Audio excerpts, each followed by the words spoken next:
Hepinize merhaba, Gaziantep'ten sevgiler, selamlar. Kanalıma ve mutfağıma hoş geldiniz. Bugün sizlerden gelen yoğun istek üzerine şöyle bol fıstıklı, bol kaymaklı, gerçekten çok lezzetli şöbiyet tarifiyle geldim. Videoda birçok püf noktadan bahsettim. Videoyu atlatmadan izlemenizi tavsiye ederim. Hadi gelin sizleri daha fazla bekletmeden nasıl yapmışım buyurun beraber izleyelim. Bismillah deyip şöbiyetin hamuru için öncelikle yoğurma kasesinin içerisine 1 çay kaşığı tuz ve 1 çay kaşığının ucuyla limon tuzu ekliyorum. Eğer isterseniz limon tuzu yerine 2 yemek kaşığı sirke ya da 2 yemek kaşığı limon suyu kullanabilirsiniz. Daha sonra 2 adet yumurta ve 1 su bardağı suyu da ekleyip şöyle güzel bir şekilde karıştırdıktan sonra 6 su bardak unun neredeyse büyük bir bölümünü ekleyip hamuru öncelikle spatula ile şöyle karıştırılmayacak kıvama gelene kadar karıştırıyorum. Hamur için kullandığım su bardağı ölçüsü 250 milim, un için kullandığım su bardağı ölçüsü ise herkesin evinde bulunabilen klasik 200 milimlik su bardağı. Hazırladığımız bu hamur orijinal Antep baklavasının hamuru. Eğer isterseniz bu hamur ile şöbiyet değil de istediğiniz baklava çeşidini yapabilirsiniz.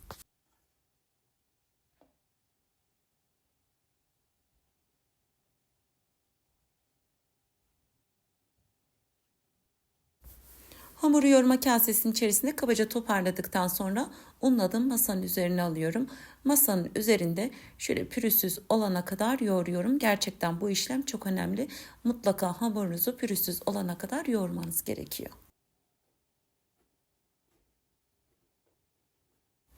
Ben hamur için masanın üzerinde toparladığım unla beraber toplamda 6 su bardak un kullandım. Ama her zaman söylediğim gibi kullandığınız unun markasına göre, kalitesine göre bu verdiğim ölçülerde 1-2 yemek kaşığı fazla ya da eksik olabilir. Hamurun kıvamını şöyle size yakından da göstermek istiyorum. Bir tık sert kıvamda olması gerekiyor.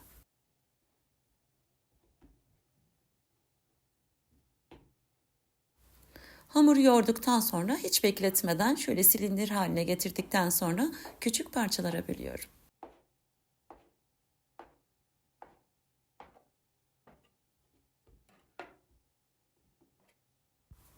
Küçük parçalara böldüğüm hamurları avucumun arasına yuvarlayıp bezelerimi yapıyorum.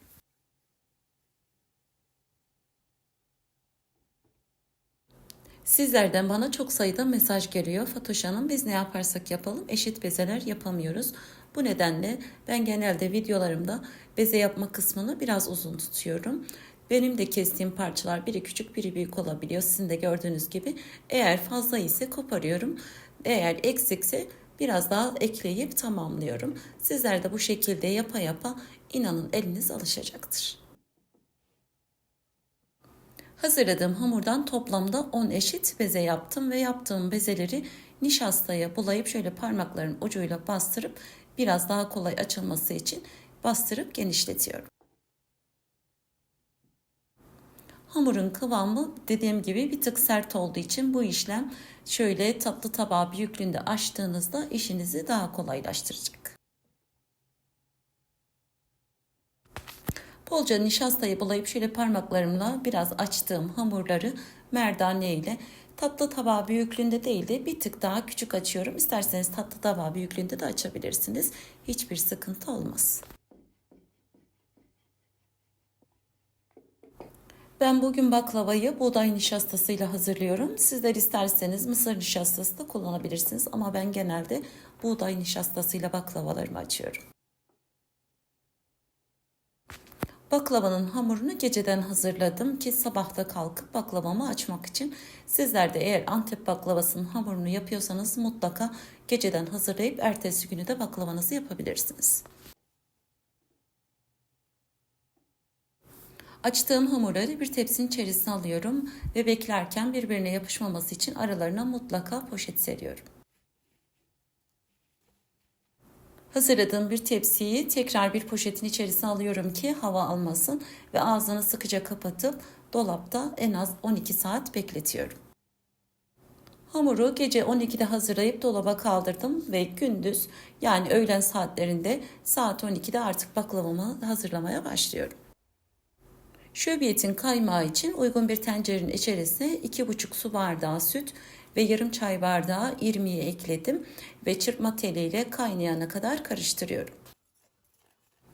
Kaynamaya başladıktan sonra ocağın altını kısıyorum ve yaklaşık diyebilirim ki şöyle 1-2 dakika kadar kaynattıktan sonra ocaktan alıp soğumaya bırakıyorum. Eğer isterseniz bu hazırladığımız irmikli kaymağı da geceden hazırlayıp dolaba kaldırabilirsiniz. İnanın işiniz daha kolaylaşır. İrmikli kaymağı geceden hazırladınız, dolaba kaldırdınız ve şöbiyeti yapacağınız zaman bakın, eğer kıvamı katı ise çok az süt ekleyerek biraz kıvamını yumuşatabilirsiniz. Hamurları açmaya başlamadan 10 dakika önce dolaptan çıkarırsanız bir tık daha kolay açılacaktır. Eğer hemen çıkarıp açmaya başlarsanız bir tık zorlanabilirsiniz. Açmaya başlamadan önce dediğim gibi 10 dakika önce dolaptan çıkardım ve bir tanesini nişasta ve oklava yardımıyla açmaya başlıyorum. Hamuru açarken ilk etapta bolca nişasta serpiyorum. Daha sonra gerekmedikçe kesinlikle nişasta serpmiyorum.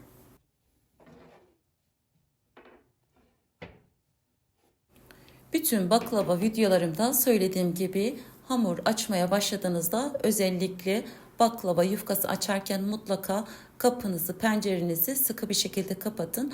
Aksi takdirde hava alırsa baklava hamurunuz masanın üzerinde kurur ve kesinlikle büyümez.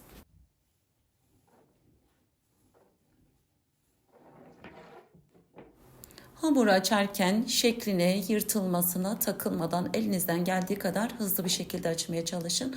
Baklava yufkası açarken en büyük püf noktalardan bir tanesi de budur. Elinizden geldiği kadar dediğim gibi hızlı bir şekilde açmaya çalışın.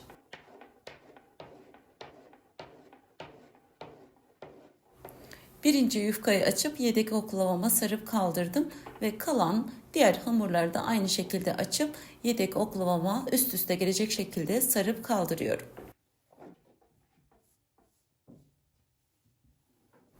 Eğer sizin yedek oklavanız yok ise açtığınız yufkaları temiz bir sofranın üzerine üst üste gelecek şekilde serebilirsiniz. Ama mutlaka açık bir şekilde serdiğiniz için yufkalar bekledikçe kuruyacaktır. Mutlaka üzerine örtmeniz gerekiyor. Yedek oklavanız var ama hamuru yavaş açıyorsunuz. Oklavaya sardığınız hamurlar yine kuruyacaktır. Üzerine bir poşet kapatabilirsiniz ya da bir sofra örtebilirsiniz. Ben hamurları hızlı açtığım için yufkaların üzerine örtmüyorum. Bu söylediklerim hamuru yavaş açanlar için. Eğer siz de benim gibi hızlı açıyorsanız hiç üstünü örtmenize gerek yok zaten.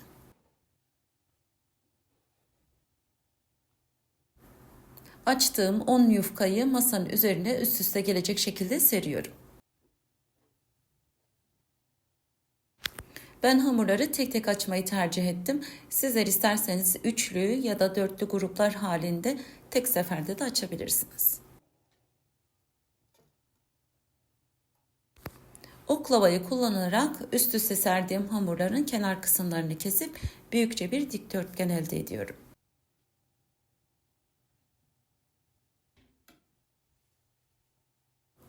Kenardan çıkan parçaların hem israf olmaması adına hem de gerçekten şöbiyetimize çok güzel bir lezzet veriyor. Küçük küçük doğrayıp açtığım yufkaların arasına serpiştiriyorum. Ben doğrayarak ekliyorum. Sizler isterseniz doğramadan rondodan da küçük küçük çekebilirsiniz.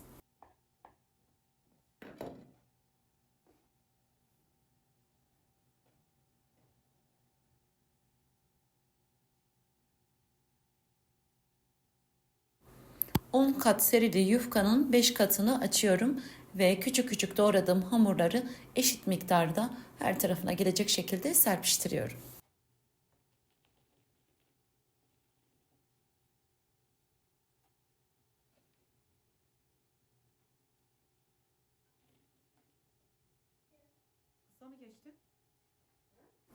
Hamurları serpiştirdikten sonra açtığım 5 kat hamuru tekrar üzerine kapatıyorum.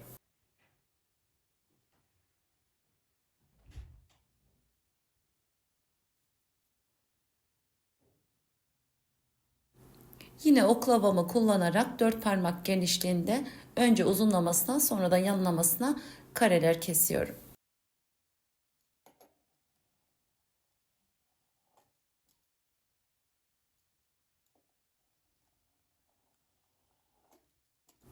Kestiğim karelerin her birine hazırladığım sütlü kaymaktan birer tatlı kaşığı ekliyorum.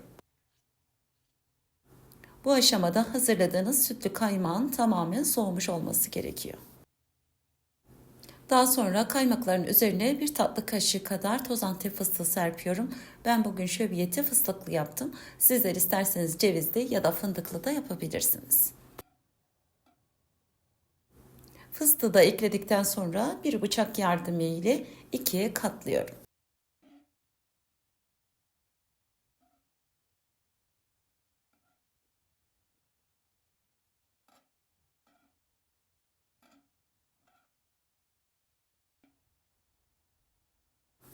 Evet, tamamını katladıktan sonra tepsinin içerisine diziyorum.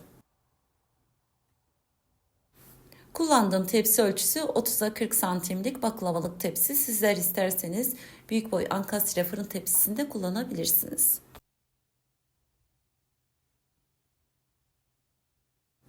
Tepsiye dizdikten sonra erittiğim 250 gram sade yağın sıcaklığının 40 ile 50 derece arasında olması gerekiyor. Ne çok soğuk ne de 50 dereceden daha sıcak olması gerekiyor.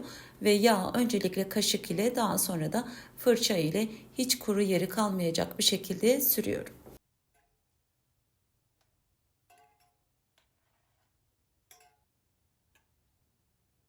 Yağını döktükten sonra şöyle tepsiyi bir iki defa sallıyorum ki yağ her tarafına eşit bir şekilde yayılsın. Tatlıyı dediğim gibi daha önceden ısıtılmış 190 derecede 45 dakika hiç fırının kapağını açmadan pişiriyorum. Tatlıyı fırına verip 15 dakika sonra artık şerbetini hazırlamaya başlıyorum. Tatlının şerbeti için uygun bir tencerenin içerisine 4 su bardağı şeker ve 4 su bardağı su ekledim ve çeyrek limonu da ekledikten sonra şeker eriyene kadar karıştırıyorum. Şeker eriyip şerbet kaynamaya başladıktan sonra ocağın altını kısıyorum ve kısık ateşte 15 dakika kaynattıktan sonra kontrol ediyorum. Sizin de gördüğünüz gibi ilk kontrol ettiğimde daha biraz şerbetin kaynaması gerekiyordu ve 5 dakika daha kaynatıyorum. 5 dakikanın ardından tekrar kontrol ediyorum ve kaşıktan döküyorum. Eğer ki kaşıktan son damla yavaş damlıyorsa şerbetimizin kıvamı tamam olmuş demektir. 45 dakikanın ardından tatlıyı fırından çıkardım ve sizin de gördüğünüz gibi gerçekten çok güzel bir şekilde pişmiş ve şerbetini dökmeden önce ocağın altının kısık derecesini açıyorum ve çok değil şöyle 30 saniye kadar tepsiyi çevirerek altını biraz ısıttıktan sonra kaynar şerbeti tatlının içerisine döküyorum.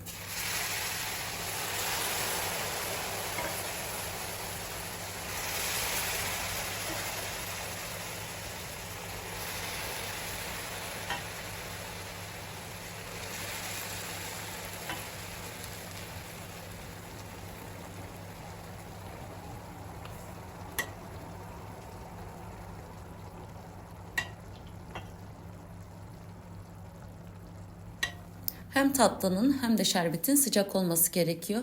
İlk etapta şerbetin tamamını döktüğünüzde gözünüze fazla gelebilir. İnanın yarım saat ya da bir saat içerisinde tamamen şerbetin hepsini içerisine güzel bir şekilde çekiyor. İsterseniz tatlıyı pişirmeden yağını verdikten sonra sıkı bir şekilde üzerini kapatıp dondurucuya kaldırabilirsiniz. Ve istediğiniz zaman çıkarın, buzu çözülmeden daha önceden ısıtılmamış fırına verin ve daha sonra derecesini ayarlayın. Ve aynı şekilde hem tatlı sıcak hem şerbet sıcak bir şekilde dökebilirsiniz. Şerbetini döktükten sonra varsa zamanınız 2-3 saat kadar dinlendirin ve daha sonra servis edebilirsiniz. Benim zamanım olmadığı için sadece yarım saat dinlendirdim ve artık sizlere iç dokusunu ayrıntılı bir şekilde göstermek istiyorum.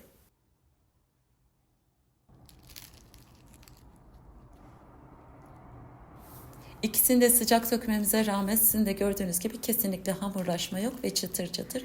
Sadece yarım saat dinlendirmeme rağmen şerbetin tamamını içerisine çekti. Bugün de bir tarifin sonuna geldim. Yeni tariflerde, yeni videolarda görüşmek dileğiyle inşallah. Beni izlediğiniz için hepinize çok teşekkür ederim. Yapıp deneyeceklere afiyet, şifa olsun.